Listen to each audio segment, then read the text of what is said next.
College কোনটা ছিল? Dhaka cantonment girls. Cantonment girls. Exam কেমন ছিল? ভালো। ইজি নাকি হার্ড? না, ইজি ছিল। সব অ্যান্সার করতে পেরেছেন? হ্যাঁ। কোন ডিপার্টমেন্টে? আমি সিএসসি। আপনি একা এসেছেন? না, বাবা আসছে। আচ্ছা, কেমন লাগছে ক্যাম্পাসটা? সুন্দর অনেক। নার্ভাস ফিল হচ্ছে অবশ্যই। কেমন নার্ভাস? স্কুল কলেজ দুটোই শেষ।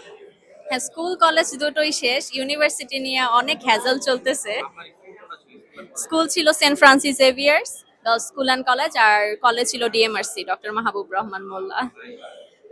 কেমন লাগছে ক্যাম্পাস দেখছেন? ক্যাম্পাস যথেষ্ট সুন্দর, মানে যথেষ্ট কি, আমি মনে করতাম প্রাইভেট ইউনিভার্সিটি গুলো খুবই ছোট হয়, বাট এটা হচ্ছে অনেক বড়। পাবলিকে না, প্রাইভেটে হচ্ছে কোনো সেশন জট নেই, এটা হচ্ছে একটা মেইন রিজন। আর খুবই ভালো পড়াশোনা, এই এনভায়রনমেন্ট খুবই সুন্দর, এটা তো বলার বাইরে। মানে আমি এটাই তো বললাম যে আমার আগে জানতাম যে প্রাইভেট ইউনিভার্সিটি গুলো খুবই ছোট হয়, কিন্তু এটা বিশাল বড়। এই এনভায়রনমেন্টও একটা ফ্যাক্ট। আমার কাছে কিন্তু এই পরিবেশে এসে আমার খুব ভালো লাগছে। আপনি বাবা হিসেবে ছেলেকে উচ্চ শিক্ষিত হওয়ার জন্য ইউনিভার্সিটিতে পাঠাচ্ছেন। জি। এই অনুভূতিটা কেমন?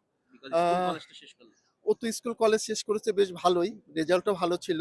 এরপরে এখানে আসার পর আমার আর কি যে জিনিসটা আমি উপভোগ করলাম, যে একটা সুন্দর ইউনিভার্সিটিতে পড়াশোনা করলে মনটাও যেমন ফ্রেশ থাকবে, তার ভবিষ্যৎটাও নতুন ভাবে সুন্দরভাবে আশা করতে পারি বা ভালো হবে, এরকম একটা চিন্তা ভাবনা আছে মনের ভিতরে।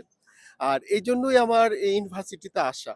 এবং কি এখানকে এসে যেটা আমি দেখলাম, এখানকার পরিবেশ, তারপরে এখানকার অন্যান্য জিনিস, যেমন সিকিউরিটি সার্ভিসটা, তারপরে আদার্স যারা আমাদের সেবা যত্ন করছে, আহ, এই জিনিসগুলো আমার খুব ভালো লাগছে।